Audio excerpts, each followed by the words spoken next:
I think we were all a little bit bummed out when this fight got announced that we've got Magomed Ankalaev and then Alex Pereira not fighting each other. I mean, Magomed Ankalaev, clearly number one contender.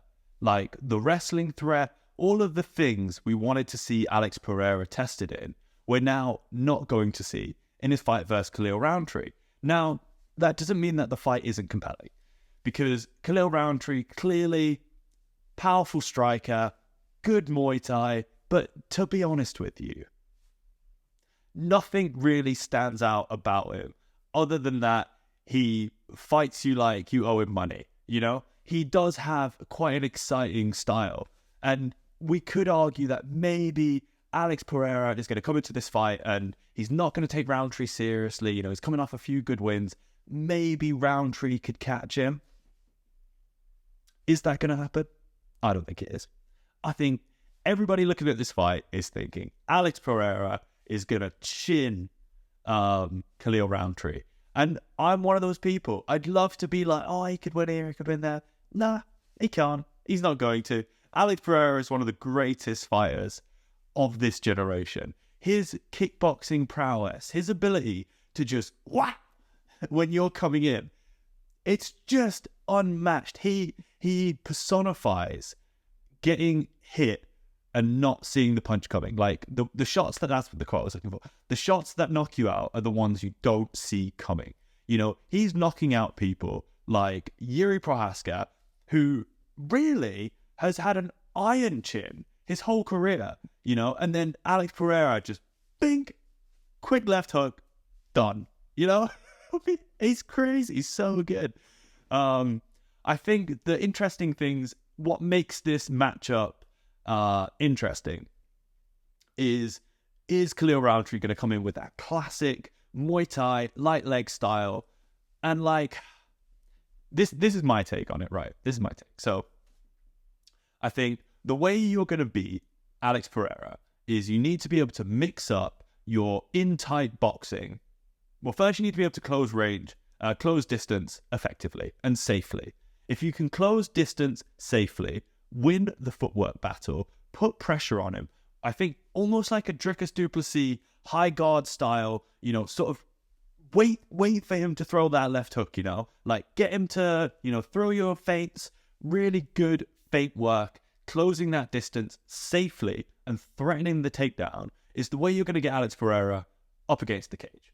Once you've got him up against the cage, we've seen that he does have a slight tendency to kind of parallel his stance, and then there's openings there to rip the body, like nobody's going to Alex Pereira's body, rip the body, rip the head, and mix in takedowns. That's the way you're going to beat Alex Pereira, because he does sometimes leave himself exposed, and in a way you're playing into his best attribute, which is his power. But with his back up against the cage, you're taking away one of his greatest defenses, which is simply footwork. You know, he has a really good understanding of sliding just out of range and throwing that left hook, because he throws his left hook in the traditional way to get maximum power. But he's one of those people that's refined the move so much that it's not this big swinging left hook like you see off people like Khalil Rountree. It's years and years and years of practicing that movement so that he only needs that little that little twist of the hips from the back leg, turning the hips, turning the shoulders, using the elasticity from the bicep to catch you. And he gets maximum power into this shot. So Khalil Rountree, what I struggle with in terms of seeing him winning is how is he going to close the distance safely? Is there really a way that Khalil Rountree is going to be able to pressure Alex Pereira and land those clean counters? For me, the fact that Rountree's hooks are just a little bit loopy, and if he does come in with the Thai style, which I think he's going to come in with the Thai style. I think they're worried about the low kicks. If he comes in with that style, because you're light on your front leg, it stops you being able to bounce in and out and move forward and backwards effectively. The thing that we talk about when we talk about Thai fighters is this plodding style, you know. And if we see that from from Khalil Rountree.